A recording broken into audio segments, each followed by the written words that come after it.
Hari ini saya akan melakukan kegiatan percobaan mengenai kapilaritas air melalui media daun sawi.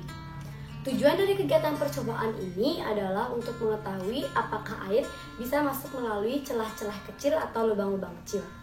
Hipotesis dari kegiatan percobaan ini adalah daun sawi dapat menyerap air yang berwarna. Alat yang digunakan dalam percobaan ini adalah gelas. Gelas di sini boleh gelas kaca ataupun gelas plastik yang ukurannya sama ataupun ukuran yang berbeda.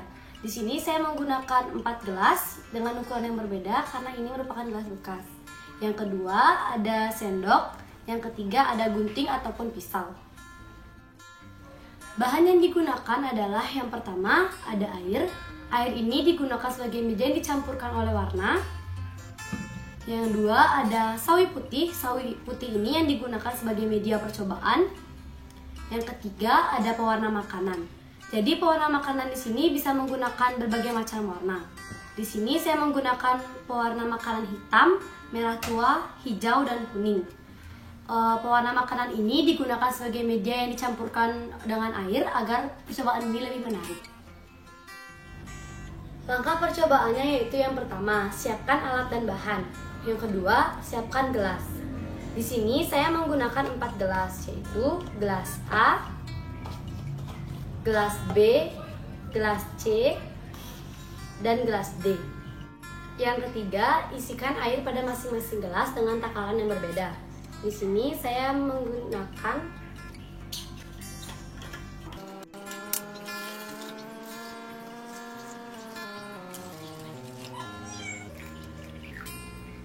Di sini saya menggunakan atau mengisikan gelas A dengan takaran air yang banyak, gelas B dengan takaran air yang dikit, gelas C dengan takaran air yang banyak, dan gelas D dengan takaran air yang sedikit. Yang keempat, teteskan pewarna pada masing-masing gelas dengan takaran yang sama.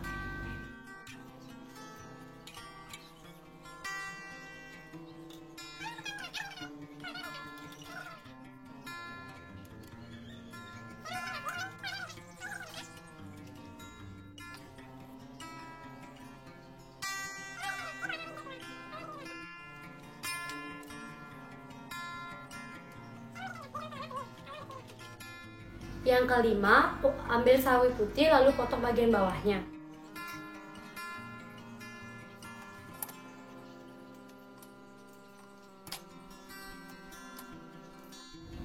Yang keenam, letakkan sawi di dalam masing-masing gelas.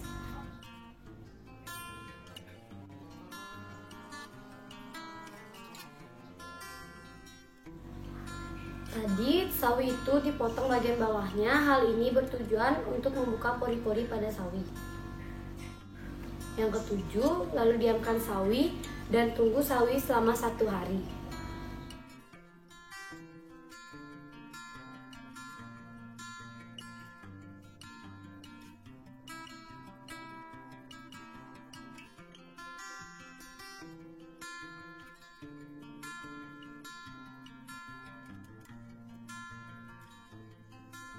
Perubahan yang terjadi terhadap sawi putih selama 1 hari.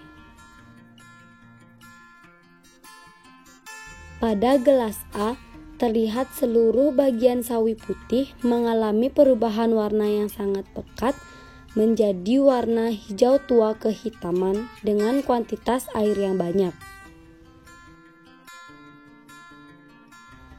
Pada gelas B, terlihat seluruh bagian sawi putih mengalami perubahan warna menjadi warna merah yang sangat pekat dengan kuantitas air yang sedikit. Pada gelas C, terlihat seluruh bagian sawi putih mengalami perubahan warna yaitu menjadi warna hijau yang sangat pekat dengan kuantitas air yang banyak. Pada gelas D, terlihat seluruh bagian sawi putih mengalami perubahan warna yang sangat pekat, yaitu menjadi warna kuning dengan kuantitas air yang sedikit.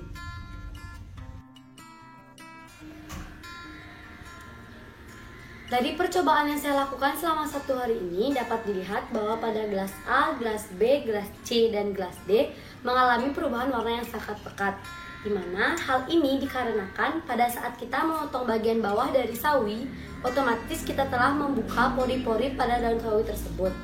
Dapat diartikan juga bahwa pada daun sawi ini terdapat sel pengangkut yang mengangkut air yang berwarna ini sehingga dapat menyebar ke seluruh daun melalui celah-celah kecil dari pori-pori tersebut. Dan walaupun dengan kuantitas air yang berbeda maupun banyak ataupun dikit, tetap saja kepekatan warnanya sangat pekat. Dan dapat dilihat juga walaupun pada gelas A, gelas B, gelas C, dan gelas D memiliki kuantitas air yang berbeda, akan tetapi daun sawi tetap dapat menyerap air yang berwarna dan mengakibatkan daun sawi tersebut memiliki perubahan warna yang sangat pekat. Kesimpulannya adalah sawi putih memiliki sel pengangkut air yang dapat mengangkut air ke seluruh bagian dari sawi putih. Nah, dapat dibuktikan juga pada percobaan ini bahwa sawi putih memiliki tingkat kapilaritas air yang tinggi, di mana kapilaritas air itu sendiri dapat diartikan sebagai peristiwa penyerapan air melalui celah-celah sempit ataupun celah-celah kecil. Om Swastiastu. Nama saya Debagus Agung Andi Dharma Suta dari kelas 9I nomor absen 13. Di sini saya akan melakukan percobaan antara minyak, air, dan es batu. Tujuan dari percobaan ini adalah untuk menguji massa jenis benda terhadap air dan minyak. Hipotesis percobaan ini adalah benda yang memiliki massa jenis lebih kecil daripada air akan mengapung, benda yang memiliki massa jenis lebih besar daripada air akan tenggelam, dan benda yang memiliki massa jenis yang sama akan melayang di air. Alat bahan yang diperlukan yaitu 3 buah gelas, air, minyak, dan es batu. Langkah pertama,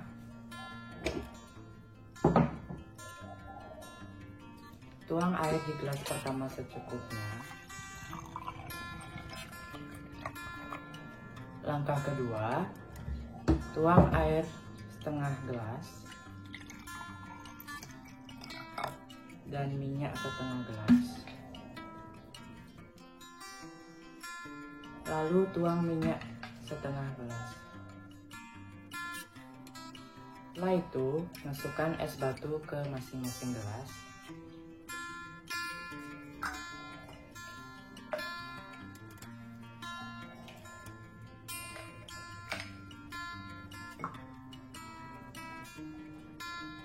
Terlihat jelas perbedaan antara gelas pertama, kedua, dan ketiga. Pada gelas pertama terlihat es yang terapung. Pada gelas kedua terlihat es yang melayang di antara air dan minyak. Pada gelas ketiga terlihat es yang tenggelam di bawah minyak. Dari percobaan yang sudah dilakukan, pada gelas pertama terlihat es yang mengapung di atas air. Mengapa? Karena massa jenis es lebih kecil daripada air. Dalam hukum Archimedes, benda yang memiliki massa jenis lebih kecil daripada air akan mengapung. Pada gelas kedua terlihat es yang melayang di antara air dan minyak. Dan juga minyak dan air yang tidak menyatu, karena sifat molekulnya yang berbeda. Mengapa es bisa melayang di antara air dan minyak? Karena massa jenis es lebih besar daripada minyak dan massa jenis es lebih kecil daripada air. Jadi, massa jenis es terletak di antara minyak dan air. Oleh karena itulah es dapat melayang di antara air dan minyak. Pada gelas ketiga terlihat es yang tenggelam di dalam minyak. Mengapa bisa terjadi? Karena massa jenis es lebih besar daripada minyak. Dan di dalam hukum Archimedes juga disebutkan bahwa massa benda yang lebih besar akan tenggelam. Dari percobaan yang sudah saya lakukan, dapat disimpulkan bahwa suatu benda yang mengapung, melayang, dan tenggelam dapat terjadi karena massa benda tersebut bisa lebih besar, kecil, ataupun sama. Tidak hanya dalam percobaan kita dapat melihat benda yang mengapung, melayang, ataupun tenggelam, tetapi dalam kehidupan sehari-hari kita juga bisa melihatnya secara langsung. Contohnya seperti kapal yang mengapung di atas air, ikan yang melayang di antara air dan permukaan bawah laut, dan terumbu karang yang tenggelam. Sekian dari saya. Jika ada salah pengucapan atau salah kata, mohon dimaklumkan. Terima kasih. Om Santi Santi Santi Om Swastiastu. Perkenalkan, nama saya Iwayan Radit Asana Renatama, absen 12 dari kelas 9I. Di sini saya akan melakukan percobaan oblek. Oblek merupakan suatu benda yang dapat berubah menjadi cair dan dapat berubah menjadi padat jika diberi tekanan. Di sini saya akan mencontohkan tepung yang dicampur dengan air. Tujuan saya melakukan percobaan ini adalah untuk mengetahui bahwa tepung ini memiliki sifat non-Newtonian jika diberi air secukupnya. Sifat non-Newtonian merupakan sifat yang berubah saat tekanan juga berubah. Hipotesis perubahan ini adalah oblek tidak berubah saat diberi perubahan temperatur, namun dapat berubah ketika diberi tekanan atau gaya.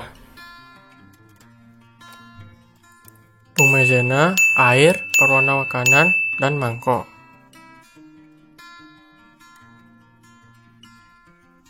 Siapkan mangkok dan masukkan tepung maizena ke dalam mangkok. Lalu tambahkan pewarna makanan secukupnya saja.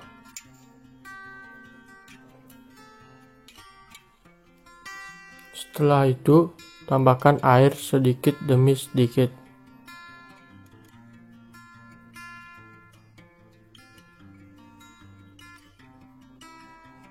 Lalu aduk rata dengan menggunakan tangan.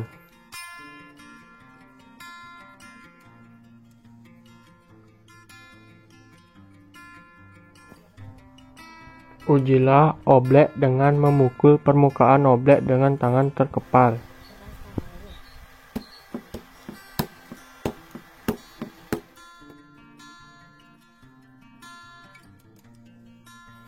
Dari penelitian yang saya lakukan, ketika kita memukul permukaan oblek dengan tangan terkepal, adonan yang tampak cair berubah seketika menjadi padat. Hal ini disebabkan oleh partikel-partikel tepung jagung yang merapat. Sebaliknya, jika kita mengambil oblek dengan tangan tidak terkepal, maka adonan tersebut akan mencair seperti air.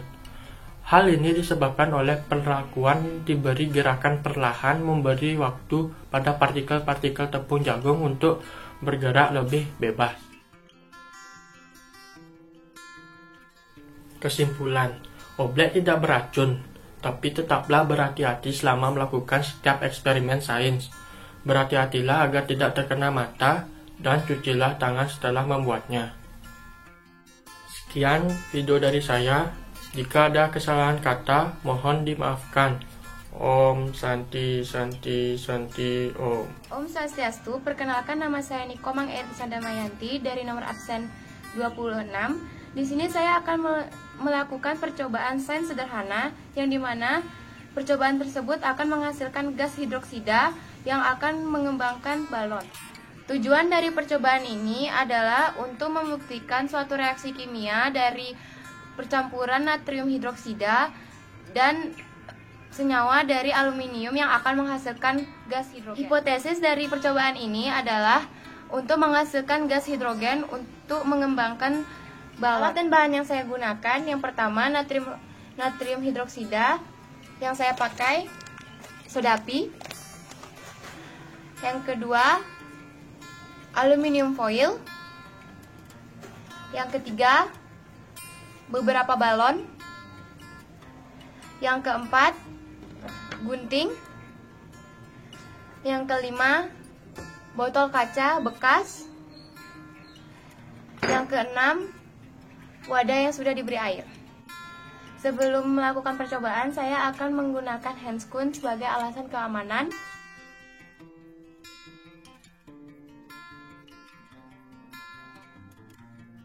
Yang pertama, siapkan botol bekas dan aluminium foil. Lalu ambil aluminium foil dan remas agar menjadi seperti ini.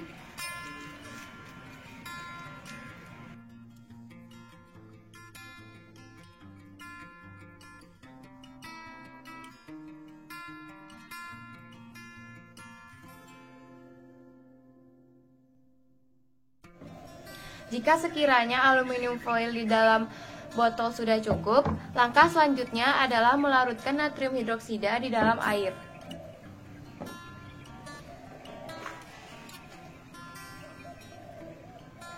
Pertama, gunting dulu.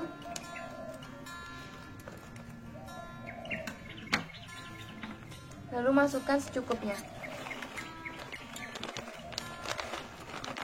Lalu homogenkan dengan cara mengaduk seperti ini. Jika sudah terlalu seperti ini, cairan homogen ini akan mengeluarkan reaksi eksoterm, di mana reaksi kimia yang akan mengeluarkan kalor. Dan jika dipegang, ini akan terasa panas. Lalu selanjutnya kita akan memasukkan cairan homogen ini ke dalam botol yang berisi aluminium ini.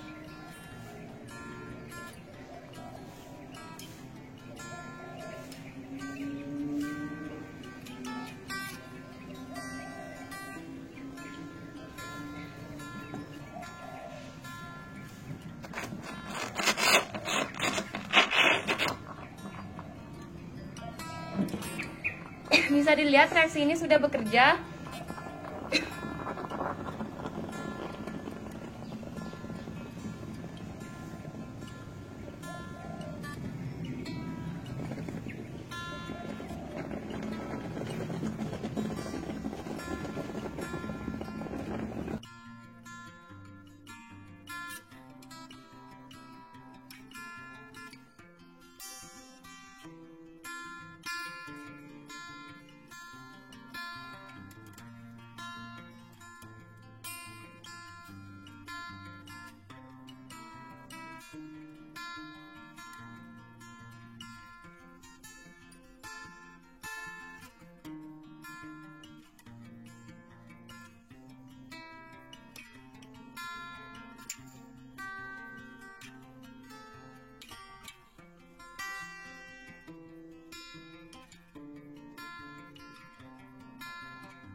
Nah, ini dia hasil dari percampuran natrium hidroksida dan senyawa aluminium.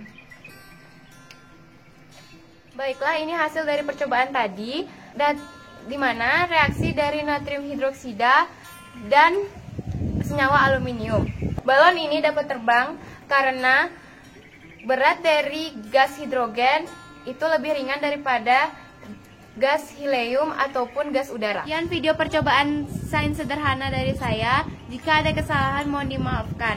Saya akhiri dengan Om Santi. Laporan percobaan sederhana balon fobia terhadap kulit jeruk. Om Swastiastu. Halo teman-teman, perkenalkan nama saya Imande Bagas Makaradwaja dari absen 8 kelas 9I. Di video kali ini saya akan melakukan percobaan sederhana terhadap balon dan kulit jeruk. Tujuan dari saya melakukan percobaan ini untuk mengetahui bagaimana reaksi balon jika terkena perasan kulit jeruk, dan untuk membuktikan bahwa apa benar jika balon terkena perasan kulit jeruk dapat meletus. Hipotesis atau kesimpulan sementara yang saya dapatkan bahwa balon dapat meletus jika terkena perasan kulit jeruk. Nah, daripada menunggu lama dan semakin penasaran, ayo kita langsung ke percobaannya. Sebelum kalian melakukan percobaan, langkah pertama yang harus kalian lakukan yaitu menyiapkan bahan-bahannya. Yang pertama itu balon, yang kedua yaitu buah jeruk.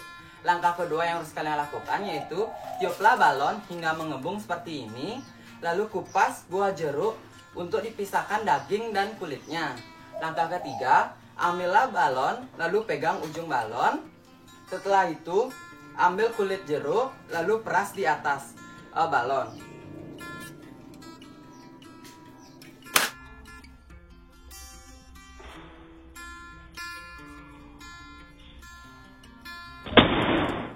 Selanjutnya saya akan melakukan percobaan sekali lagi terhadap balon untuk membuktikan apakah benar-benar balon dapat meletus jika terkena perasan kulit jeruk.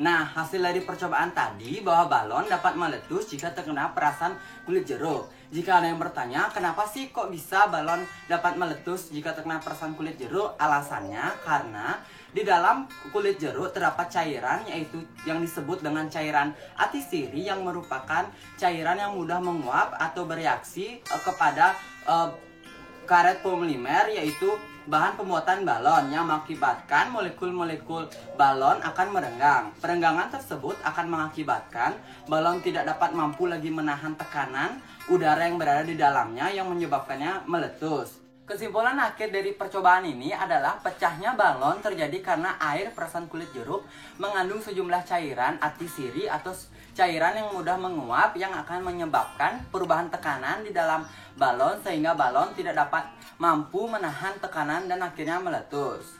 Nah, itulah dia percobaan sederhana yang saya lakukan terhadap balon dan kulit jeruk. Maaf jika ada kesalahan dan kekurangan materi dan isi video. Terima kasih telah menonton video ini sampai habis. Dan sampai jumpa lagi.